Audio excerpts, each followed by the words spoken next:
What? Your mother did not like Dad in the beginning. Is that right? No, she did all.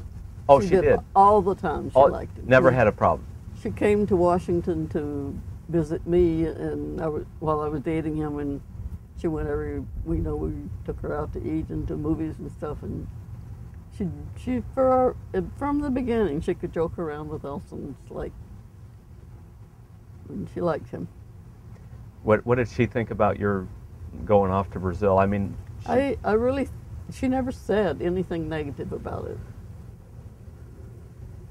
The only negative thing she ever said was one time, which was really strange, but we were thinking of becoming missionaries. And she said, I don't think you should do that. There are enough missionaries out there already or something. What did she say? The servicemen are spreading the gospel all around the world. We don't need to send missionaries. She's a Southern Baptist. They had missionaries all over the place. Yeah. I thought that was really a strange opinion. Didn't need any of her kids to be missionaries. Yeah. Well, some of her servicemen, I guess, were her sons. I'm not so sure how much they were spreading the gospel. They were spreading something, but maybe not the gospel. And the problem was you had 6 kids or 5 kids or 7 kids or something, whatever that was. No, I don't know what the final problem was, but we did have. It didn't.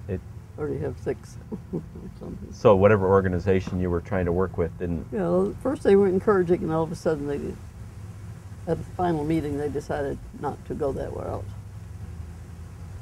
And where were you? Actually, we thought it might be logical that we go to Brazil because Dawson already knows the language and everything. And their attitude was that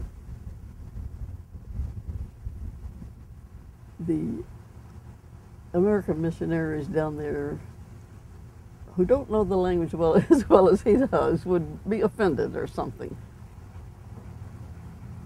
It was totally ununderstandable when they. Oh, I see. They thought that not knowing the language was having somebody better than somebody who lived there and knows the language and the people.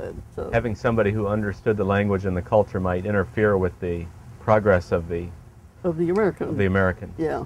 Yeah.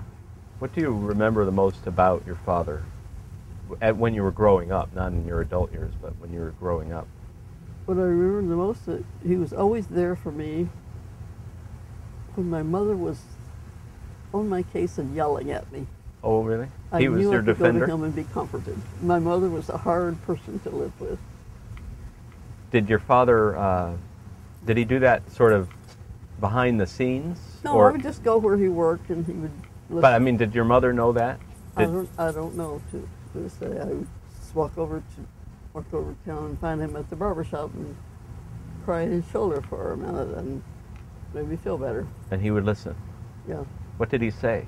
I don't know. We just, say comforting words like, I know. And he knew because she was not easy.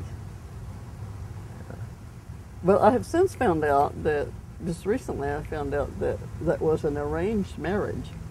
Your mother and father? No. My aunt, who was younger than my mother, wanted to get married, and in my grandfather's view of things, she couldn't do it as long as her older sister wasn't married. Oh. So he knew my dad, and that my mother knew him. They kind of ran in a group together or something, and so he approached him about marrying her. I just found that out in the last couple of years. I don't know. Huh. Carol told me. I don't know how he knew. Carol was the last one who lived at home, and when my dad was alive, and they talked together more than he ever talked when we were all living at home. They'd go out fishing and sit in the same boat, and so Carol has told me more stories than I ever knew that was going on when I was growing up about the arranged marriage and all of that. I didn't know that. What year were your parents married? It was like 1922 or something. I'm not sure. Don't remember. My dad was in the service in the What branch was? First World War. Was in the Army. Went to London and Paris, but the armistice was signed while he was on the boat going over there, so he never Okay. was involved in fighting, but he did spend time over there. And then his sons took up the mantle for the Second World War. I don't know. I think my brothers did because there were no other alternatives. You know, small town, not much jobs, not much education. I used to talk to Bill a lot about how ignorant we were when we graduated from high school. You know, we didn't really learn anything that would help us in life at all. What was your favorite subject in school? I liked history. I didn't do well in algebra. I think the only reason I ever passed algebra was because the algebra teacher was my Sunday school teacher. She felt sorry for me. She tutor you on Sunday mornings? No, but she was always like 20 minutes late coming to Sunday school, so we would sit there. What was her name? Mrs. Gaddy, I think was her name. Gaddy? Gaddy, G-A-D-D-Y. And it was not your favorite subject, algebra. Well, But did you like her? I liked her all right, but just never got algebra. I guess maybe she wasn't a good teacher of algebra. I don't know. But I just never got it, and I barely... I think we had to do algebra first semester and geometry the second semester or something like that. I did okay in geometry. When you were in high school, well, you were the second, you were number 2, right? Mm-hmm. Yeah, so did you think about traveling the world or going places, or Not what at did you dream about? What I don't think I've thought a lot about this. I don't think anybody put anybody in, or any teacher I had gave me any inspiration to go further than that, or that there's anything beyond this. It was just high school. This is what you do. And actually, it was my mother who somehow, I guess it was some kind of a general mailing from the school in Little Rock. It was called a business college, but it was basically teaching you typing and shorthand and English if you wanted to go a little further. And she discovered that tuition was almost nothing, and they would find a place for you to live, like you live with them and help with cleaning or babysitting or whatever somebody needed for free. So I did that. Hated the living with other people and taking care of their kids part. So the United States government came in when I'd been there 3 or 4 months and gave a test on Saturday. If you knew the front of the typewriter from the back, kind of thing, they would hire you and put you on a Pullman car to Washington, D.C., where it was just a matter of squirming through at that time. And very few people in my class went to college, you know. How many were in your high school class, in your graduating? I don't know, maybe 30. 30. Did you have any boyfriends in high school? Not in high school. Well, yeah, when the Army base came to town, I was still in high school, so I found a few boyfriends at the USO. A few? Yeah. Concurrent, or were they successive? Well, at first, there were some success. They were successive. There was more than one, because they would come in and then be shipped out, you know. And you'd move on to the next one. Well, then first the air base was. It was an air base. I guess it was an air base, all of us. But first it was Army, and then it switched over to Marines. So I had Army boyfriends, and then later on Marine boyfriends. One of my Marine boyfriends went off to battle in the last letter that I mailed to him came back address unknown or something. No forwarding address. So I assumed that he Must have expired. yeah. Yeah. But you told me before about the man who ultimately, I guess, became an admiral in the Navy. Is that somebody that you were acquainted with, or? Oh no, he didn't. I don't know if he became an admiral. He was at the Navy, you know, the high-level Navy train. What is it? The what? Annapolis? Annapolis, yeah. Well, I met him through a Brazilian girl that I knew. She was the daughter of the ambassador, I think, from Brazil, in Washington. I ran in high circles because I worked for the Brazilian Air Force purchasing office they had. Okay. I guess maybe I knew that. Yeah. But you also worked in the Pentagon at some Well, in the point. beginning. In the beginning. When I first went there, I worked in the Pentagon. Then I worked in another government building downtown in the area of the White House. Did you go in the White House in those days? I went in it once, I think. You know, part of the time when I was there was during the years that Truman was president, and that was when they were reconstructing the White House. Somewhere in there. That's when they added all the metal to it, I think. Yeah, they said it was on the verge of falling down. Right. The more they looked, the more fear was instilled in there. So they moved the president across the street. So you're in Washington. I guess you probably, I mean, it was a program. They put you on a bus and somebody met you and you had a place to live. And so you felt safe. Took us to the train station in Little Rock. Pullman cars. There were like 7 girls I know, you know, group I was in. I didn't know them before, but when I got to the train station, I met them. And so we went to Washington, and we were met by a chaperone type person who got us on the bus and took us to it was a government girl house, a big, like a college dorm. Yeah. We had rooms, and then we all went to the Pentagon for like 3 weeks of orientation, and then were assigned to different jobs.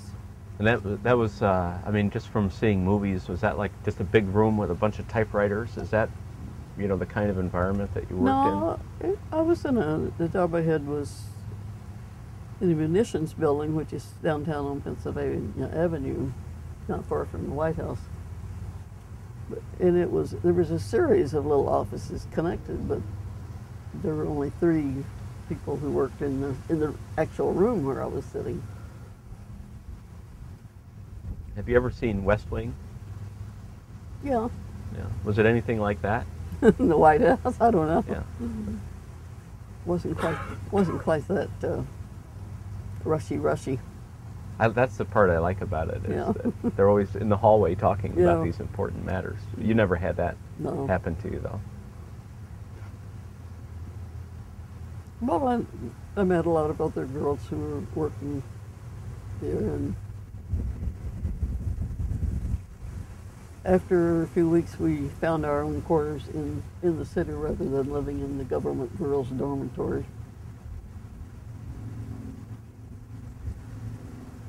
Did you have much contact with your siblings when you were in Washington? Or in those years? Or well, we always wrote letters back and forth, and I don't know, Bill had been stationed there in the Navy at one point. I'm not sure of the details of that, but at one point we drove a car of his. I think we went to Newport on the train, and well, that was after, we went to Newport on the train and picked up this car of Bill's and drove it back to Washington for him. I don't remember the details of that, except that we did But you took the train together back to Newport and then drove the car. Yeah. road trip. That was after we were married. So the story goes that Dad came to pick up somebody else when he met you. I mean, that's the story. He had a girlfriend before me. He had a girlfriend, but didn't he come to go on a date with one of your roommates or something like that? Or No, No? he because one of my roommates worked where I did, which was a purchasing agency for the Brazilian Air Force, and he worked with the embassy, so he was in and out of the building a lot. There was a connection there. So he was going to George Washington University, which was near where we lived, and when his class was over, he would come up to use our phone to see if he could arrange a date for himself. Oh, I see. Okay. Because there were no cell phones. You had to know somebody who had a phone. So if he couldn't find any date, he would just turn. There were 3 of us living there. He'd say, "Anybody want to go bowling or something?" He went bowling, huh? So we would go bowling, and it finally drifted down to only people going anywhere together were me and Elson. Went on for a long time. Did you go bowling every time, or did you do different things? No, we went to movies. And Times. Do you remember a movie that you saw together? no. Only very vaguely I remember movies of that day. The downtown theaters had live entertainment before the movies in those days. There were a couple of theaters there where you could go and hear, big name bands. So he had hair back then. Had what? He had hair. He had hair, yeah. Because later he didn't. Quite a bit of it. He lost that, but Yeah. he seemed like just looking at the pictures, he seemed like kind of a strapping young man to me. But was that your assessment of him? He wasn't very tall, and he was pretty skinny. Oh well. When we were Did on your- our honeymoon, lying on the beach in bathing suits, I don't think together we weighed 200 pounds. Or a little more, maybe. Do you remember the first time that you met him? First time you talked to him, or?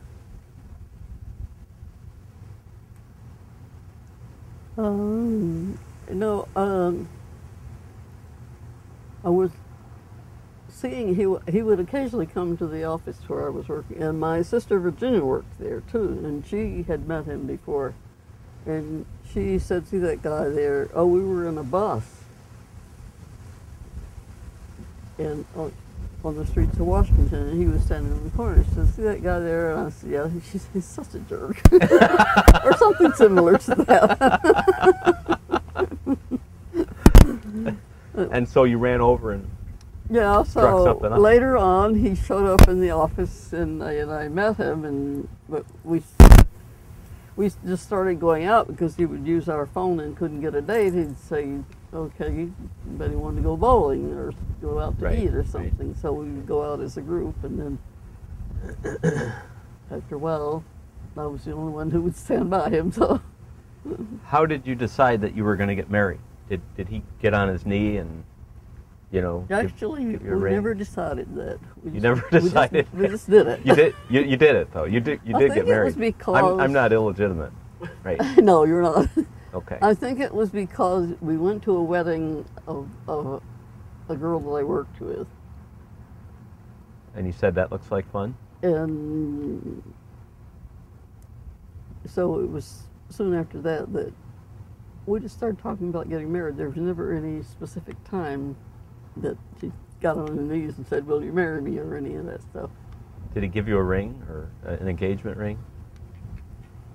We did it the Brazilian way. We went, we wore the wedding ring on the right hand before you get married, and you switch it over to the left hand. Oh, I see. I didn't. So there was a that. jewelry store downstairs from my apartment. Was like on a commercial street, and over the shops there would be apartments.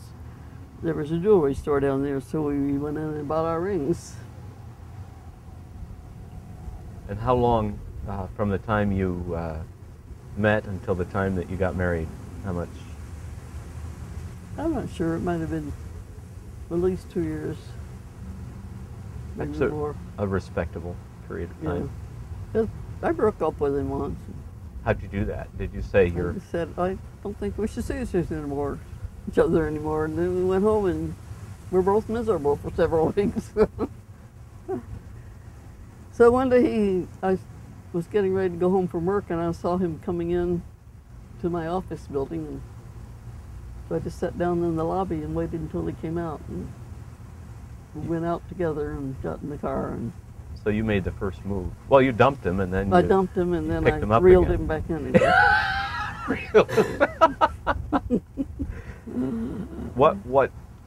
What did he do, or what was your thinking Well, when you nothing. I dumped just him? didn't think that he had any serious intentions.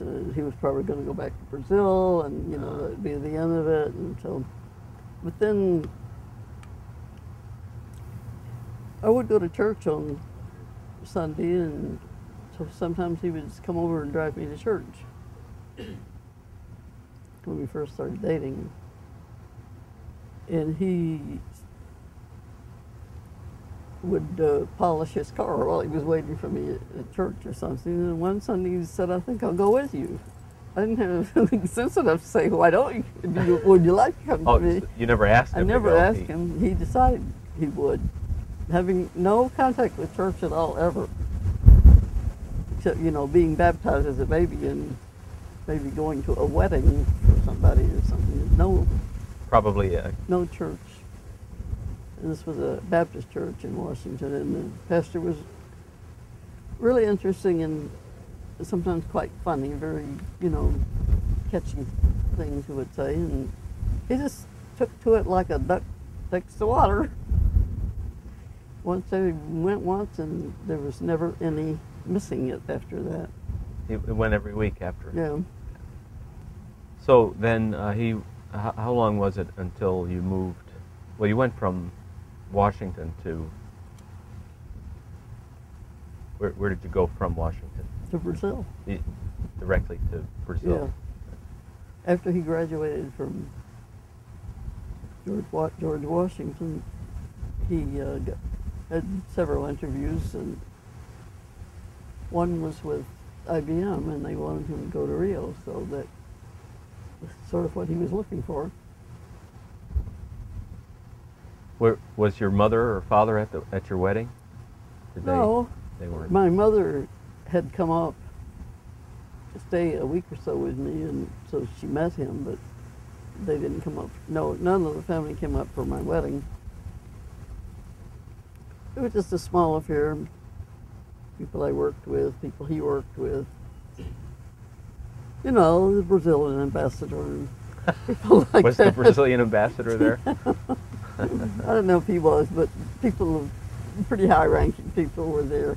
And as well as American, there was a lieutenant colonel or something that did some business with our office and knew me. He was in my office a lot, talking to my boss. And he came with his wife, and they gave me a silver tea set. Okay, boss. You still have that? I don't know if I have. I probably do somewhere.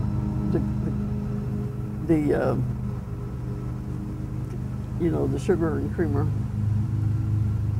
somewhere around in my boxes of stuff.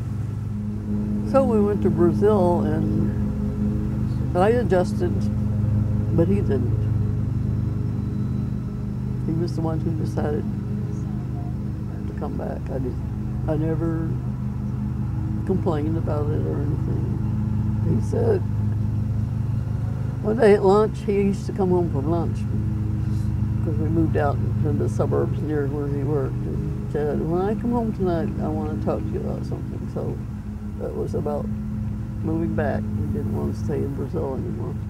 What was it that made him want to I don't come know. back to the He States? just didn't acclimate after being in this country for, I don't know, 5 or 6 years, I guess, because he went to school, but kind of part-time, He worked and went to school at the same time. So he just wanted to be here. So he started writing letters to various people looking for jobs, and as it turned out, somebody that he knew already was going to be in Rio on a certain day. And he knew Mr. DeLucather or something. There was some connection there. Just by happenstance, it seemed that this man was there and offered him a job with DeLucather. So you came back to the States, to the Chicago area, Yeah. with a job. That was the last place we wanted to live was Chicago. We wanted to live where it was warm. Arizona. Were you thinking Florida. about it? I mean, was that really a factor? You were thinking Yeah, about it really places was. that We were, that was where we thought we wanted to go. So, I wish you had. yeah, but then, I don't think we ever would have discovered the Lawndale Baptist Church and a lot of the stuff that went on in his spiritual life that made him who he was. There was a reason behind all of that, too. Because he was interested in church. Even in Brazil we went, but he just wasn't getting out of it what he needed. Some really grounding in what it was all about, and he wasn't getting what he was looking for at the time. So was it in Washington that he became a Christian, or is that where he... I always, the first time I noticed, he would go to church with me, and then when he got this job to go to Brazil, we spent 2 months in Poughkeepsie, New York. And so we went to a Baptist church there, and oh my goodness, Bill fell. And don't look.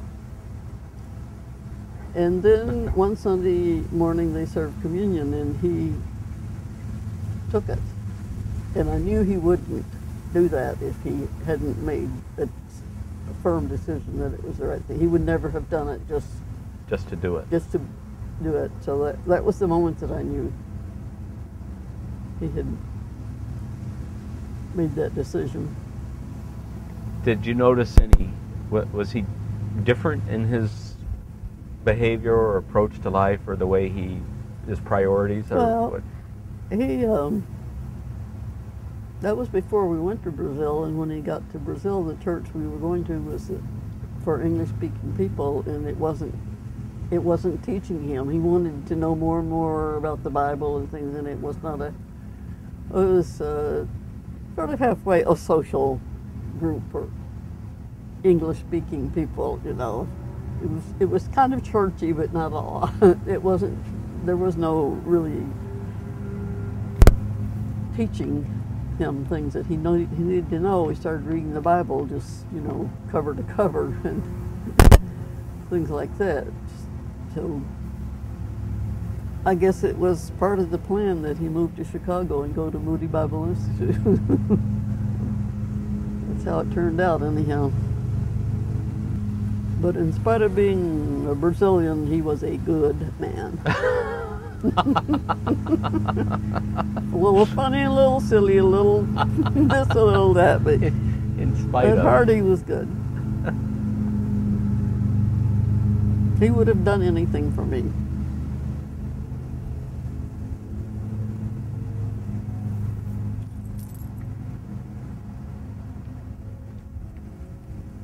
And eventually for his kids. That all?